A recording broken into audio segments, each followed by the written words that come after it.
This is the Dreamers Podcast, where dreamers share their stories to inspire you. Now, join host Joe Pardo as he interviews a dreamer who's living their dreams.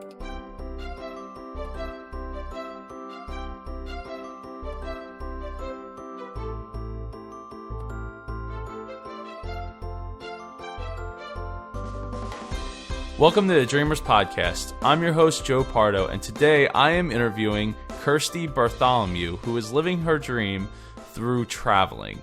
Welcome to the show, Kirsty.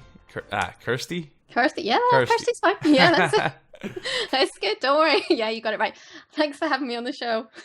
Not a problem. Thank you for coming on. Why don't we get started with some background about yourself? As you can probably tell from my accent, I'm from the UK. Grew up in Scotland, have 2 kids. I now live in England. And like you said, I love to travel. I've always loved to travel. And last year, the big thing that happened in our life was we set off on an adventure, myself, my husband and my 2 kids, and gave up work, gave up the house, gave up all sorts of stuff, and travelled for 6 months with them around Europe. So my kids are homeschooled, so it was kind of really easy for us to decide to go off and do a big trip. And we thought it would be a really great idea to have sort of a bit of an extension into their education. It'll be really, really fun. And we've kind of wanted to do that thing for ever since, so I think probably going back about 7 years now. We've really wanted to do it. My husband hasn't got a hugely well-paid job, and I've always stayed at home. So it always felt like it was something that was way out of our reach, if you know what I mean. It was kind of stuff that other people did. And so I had this huge dream to go and do that quite a few years ago. And we tried to sort of get some money together and do that kind of thing. And it just completely fell by the wayside. I couldn't keep up with how much I thought it was going to cost.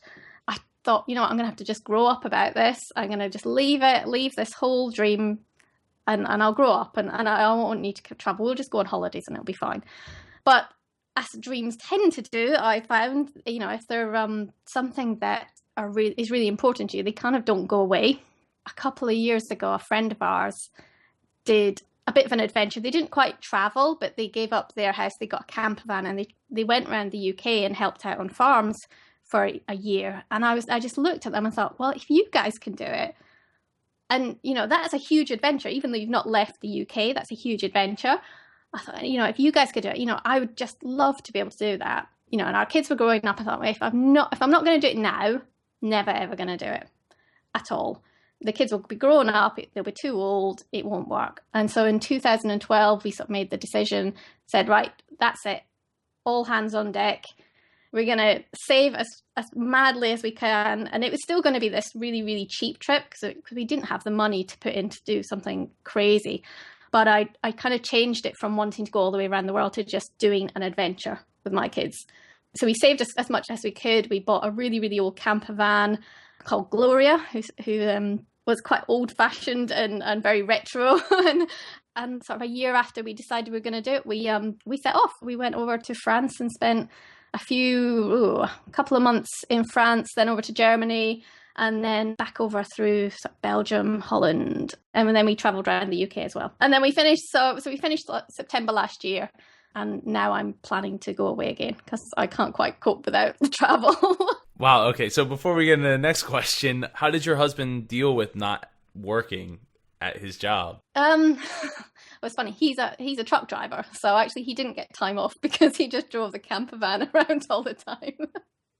But no, he just enjoyed not having to work all the time. He's worked since he left school at age 16, and it was just a really nice long break for him. We did worry about that because, you know, I'm used to spending all the time with the kids. I'm with them all the time, but he's not. So we did kind of wonder whether that would be, you know, maybe something that we'd get a bit stressy about.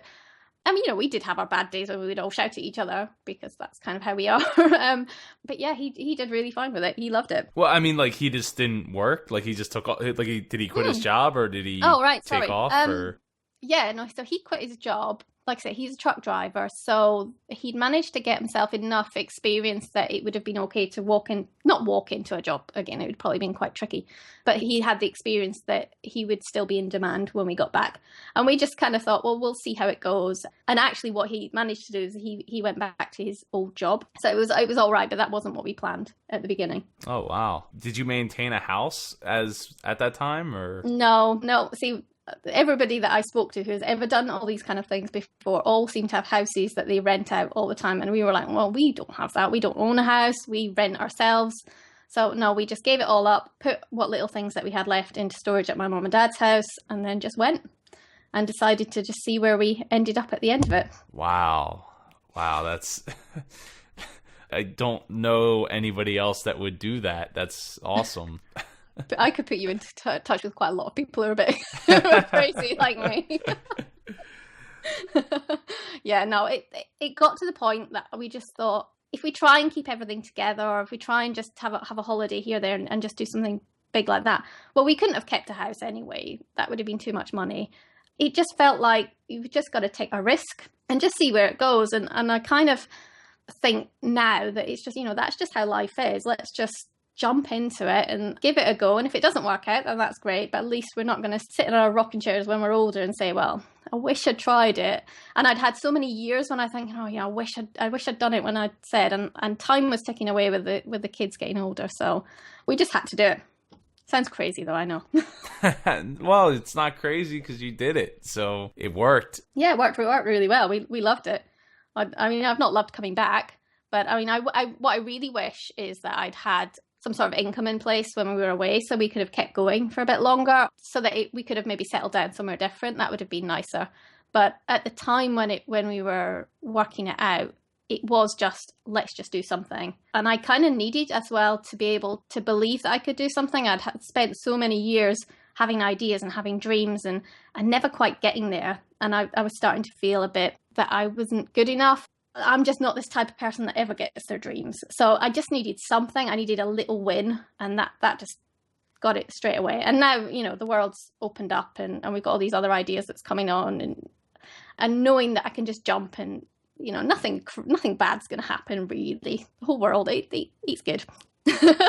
Something good will happen. It'll be fine. So what would you say traveling means to you? Traveling to me is, I love to see different cultures. So for me, just learning about, the different foods and different people and different customs and things like that. And we were saying earlier before the call that, I was saying about how I love the difference between Americans and the British. And I feel like I connect so much with you guys. But then sometimes I just get this shock to my system where I'm like, I don't know what you're talking about. And so I love that kind of thing with travel, where it just broadens your mind so much. I know it's really, really cliche. To me, that's what I love about it. And then just learning about history of places. And I quite like sort of fitting in bits of the puzzle in my head. So we did a lot of stuff about World War II when we were over there, because my son's really, really interested in that kind of stuff. So I quite like, because that's such a huge topic. So I quite like to be able to fit it all in my head and learn about it.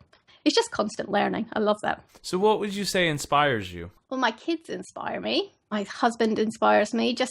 Their faith in me inspires me. I think what inspires me to reach for things and to keep going as well is just that feeling that this is our only chance at this. We get one shot at life, and let's just make it happen. So that kind of thing inspires me to just give everything a go. And it's taken me a long time to get to this part. But I'd say just that sort of finite life thing, I think. So how did your dream of traveling come about? So this is what I was hinting at you earlier. So we were talking a little bit about Disney stuff. So when my kids they must have been, I don't know, 5 and 6 or something. So quite a long time ago now, about, a good sort of 8 years ago. I took them to see Cars at the cinema, Disney Cars film. And I sat and watched it. And if anybody who is listening to this knows the film, they'll know it's all about sort of old Route 66, old America. And I was just like, I need to take them there. I need to take them there. And I'd always traveled actually before I had kids. So the travel bug was in me anyway. But we'd never really done much as a family.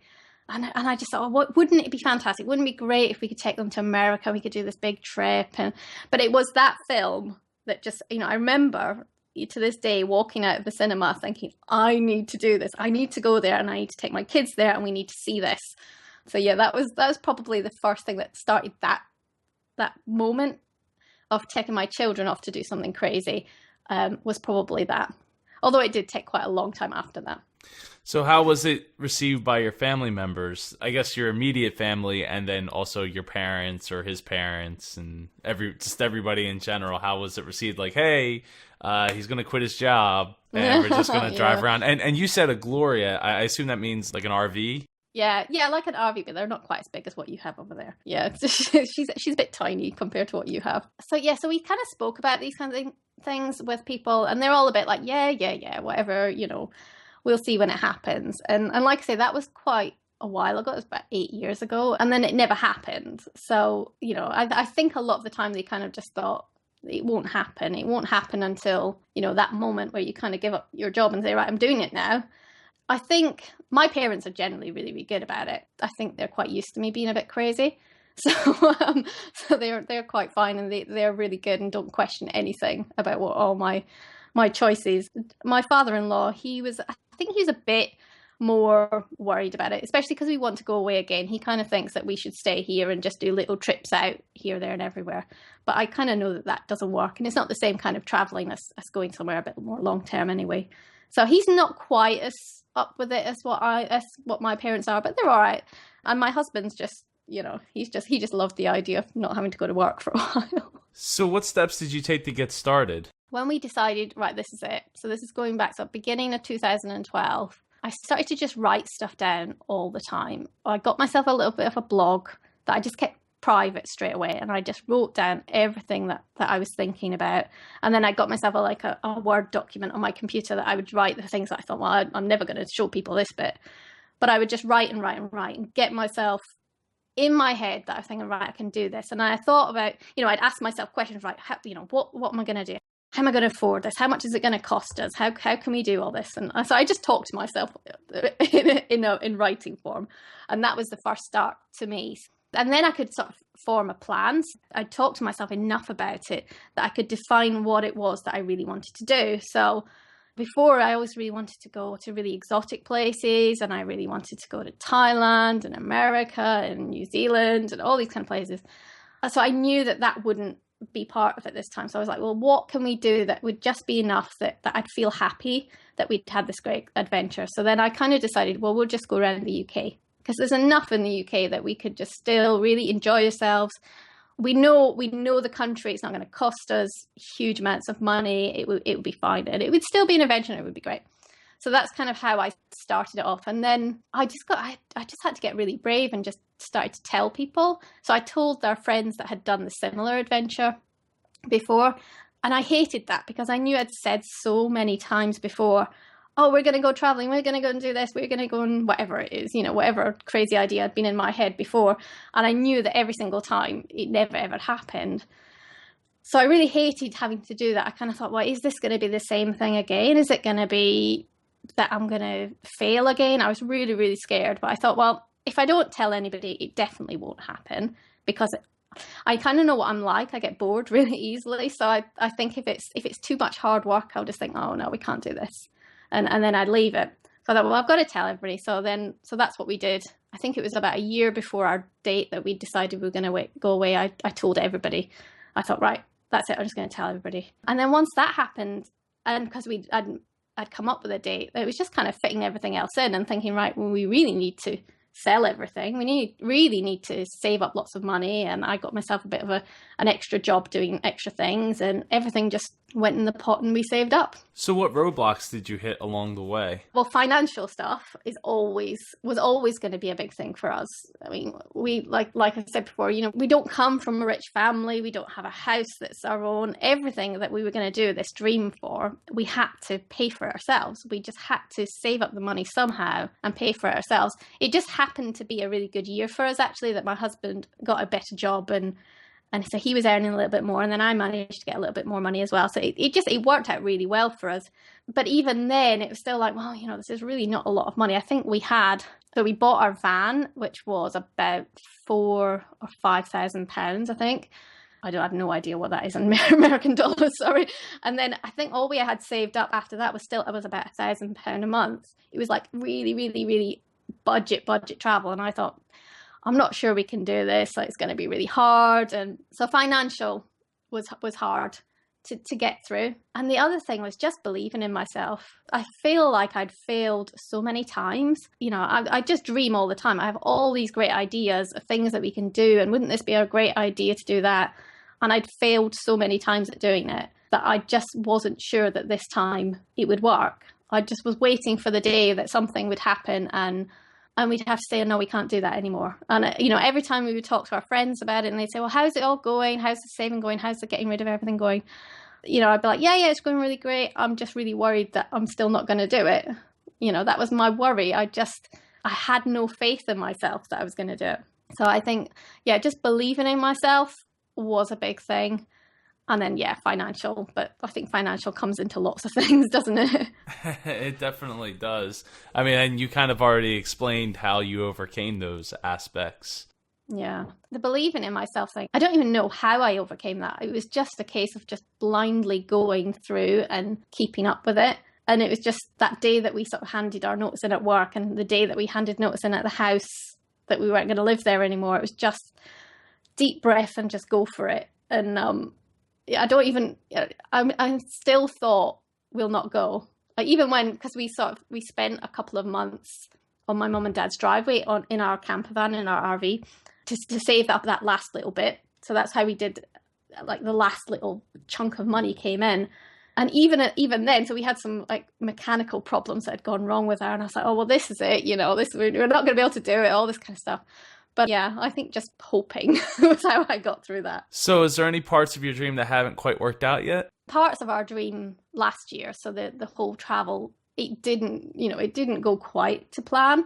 I kind of don't mention it too much on my Untracked Life site that I have.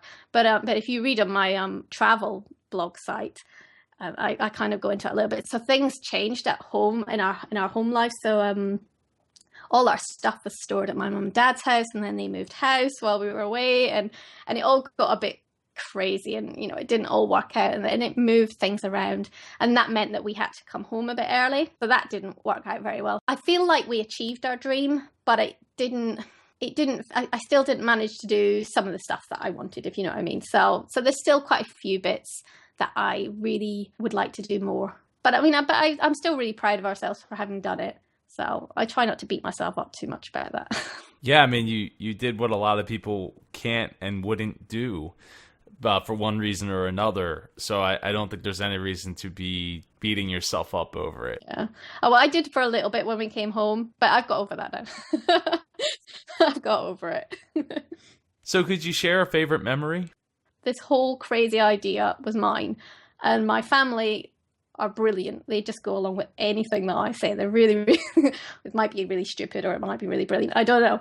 But I remember waking up the day that we left and just being so scared. I was shaking. I didn't know what I was doing. I was like, I was so stressed. I looked over at my husband. He was smiling. He was driving and just really, really happy. The kids were really happy in the back of the van. And I was just absolutely petrified. And I just remember that so much because, I don't know, just because they had such faith in me to do it and the whole idea. And so I remember that. So it's not really a favourite memory, but it's something that was really, really, I don't know, it felt like it was just such a relief. Maybe because I'd had that huge, I can't do this thing anymore. You know what I mean? But so that was our first day. We travelled all the way down to Dover to get the ferry over into France. And so it kind of ties into this other bit, so I'll add that bit in as well. So you only asked for one memory, but I'll give you two. And then, so the next day, so we were sat waiting to get on the ferry to travel off into France, which was quite exciting. Our van is so old that we didn't know whether we'd make it this far. So we were like really, really excited just to get to France. And somebody knocked on our window and spoke to us. And we were like, so we had on the back our website address for our blog that we were going to travel with. And they'd sat behind us looking on their phone and looked at what we were planning to do, and they came over and spoke to us and said, "Oh, we've just seen your website, is this you just setting off now?" And we were like, "Yeah." And he was like, "Oh, you're just doing such a fab thing. I'm really excited for you." And we sat and talked to him for ages, just about how, because he was off to, I think, Italy or something like that. So it was such a great memory of people, and just people being nice. And that's what I quite like about travel as well, is just the people aspect, and people coming in and speaking and connecting with them as well. So that was two, sorry. No reason to be sorry. Yeah, I totally agree. I'd much rather spend time with people than seeing a bunch of sites, personally. Yeah, I mean, I like the sites. I do like the sites, but yeah, it's the people that will be the memory. We went to places like Pont de Gard in the south of France, and that's the big Roman aqueduct thing. But I wouldn't say that was my favorite memory, even though it's something that was really good. So I completely agree with you. The people are what make the memories, definitely. So what do your dreams for the future look like? So we came back, and I knew that I would want to go away again. So we've come back for a couple of reasons. Like I said before, things kind of, we had to sort stuff out, and we had to stop a bit earlier. But also my son is 13 at the moment, and he's getting a brace done. So that's kind of something that we need to be around for.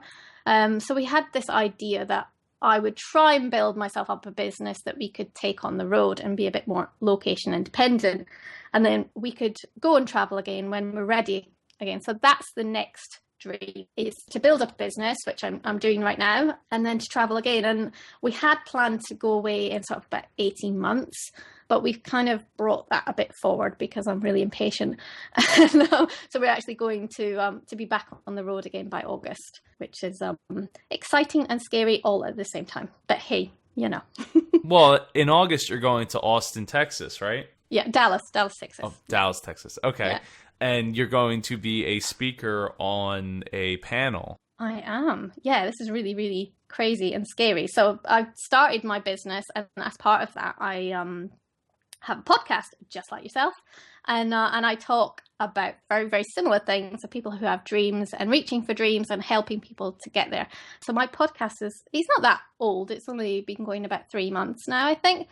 And I made this really, really crazy decision to go all the way over to America for a conference, as you do, and applied to be a speaker, and have been accepted to be on a panel there. So it's all quite exciting, and I'm very nervous at the thought. But what's the worst that can happen, hey? Exactly. Exactly. We will see. We will see. I'll have to report back. Yeah. The worst thing that happened was this. No, it'll be fine.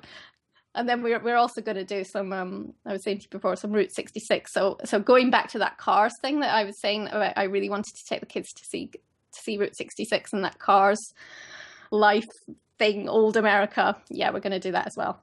And I'm going to sneak the CD that we have of the Cars soundtrack, and I'm going to sneak that along with us because my husband hates it, but I will play it. He will not like me for it, but I'll play it. Yeah, I'd love to have you back for a follow-up show after the conference to see how you made out. Yeah, that would be great. We could definitely do that. That would be brilliant. So is there any last thoughts you'd like to share? So my thoughts to people are just go for it and just say yes to things. So I thought that 2014 was going to be such a rubbish year for me. I thought, I'm going to have to build up this business. It's going to be so, I'm not going to be able to travel anywhere. I had such bad thoughts about it at the beginning of the year. And I just started saying yes to things. So I decided I was going to build this business up, and I wasn't sure it was the right thing to do, but I just thought, well, I'm just going to go for it. I'm just going to do it. And then again, with the things like, the podcast, I thought, well, I hate speaking to people on phone. I really, really hate it. I'm the worst person in the world for phoning up anybody. All my friends are like, but you can't speak to people on the phone. How have you got a podcast?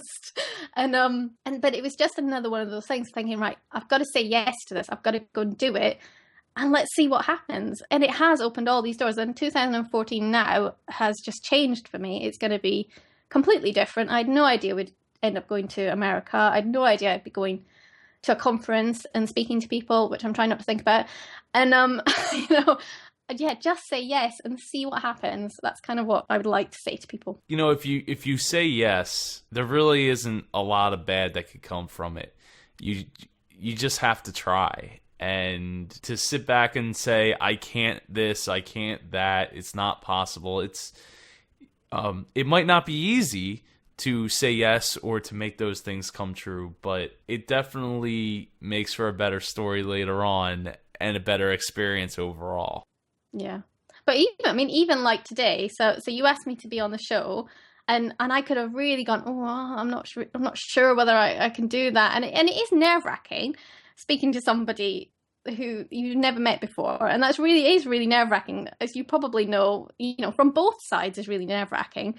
But yeah, you just have to say yes. You don't know. And as it's happened, we've had a really, really great conversation. I'm hoping that, we'll stay friends online. And it might not be a big thing, but you never know where these kind of things might take you, or just anything. The whole world is so connected now that it just blows my mind sometimes to think of how we can be connected to other, somebody down the line who's going to completely change our lives. So yeah, just what's the worst that can happen is my motto, I think. No, I definitely plan on staying in touch, and anything you need, just let me know. Excellent, yeah, and we'll get you on my show as well. That would be awesome. Thank you. Yeah, we'll sort that one out. So let's now that you mentioned your show, let's do all your plugs, your Facebooks, your Twitters, your website. Okay, so at the moment I'm mostly at untrappedlife.com, and the podcast is Untrapped Life. Everything's Untrapped Life at the moment. So if you search anywhere, you will find that. If you really are really interested in our travel diary that we had, you can find that at bartsgoadventuring.com, but I haven't written in that for a little while, so it's a bit, and we have just come back from Normandy and I haven't written anything about that, so I need to update it with some more pictures, and that's more sort of, obviously very, very, very personal stuff about me. But if you're interested in traveling, then maybe you'll like it. Well, thank you very much for being on the show, Kirsty. I really appreciate it. Oh, it's been really great. I've really, really loved it. Thank you so much. Not a problem. Excellent. Thank you for joining us for this episode of the Dreamers Podcast. Follow us on Twitter at Dreamers Podcast. Join us on Facebook at facebook.com/Dreamers Podcast. If you or someone you know would like to be a guest on the Dreamers Podcast, please send an email to j@jpar.co. This podcast is copyright 2014 by jpar.co.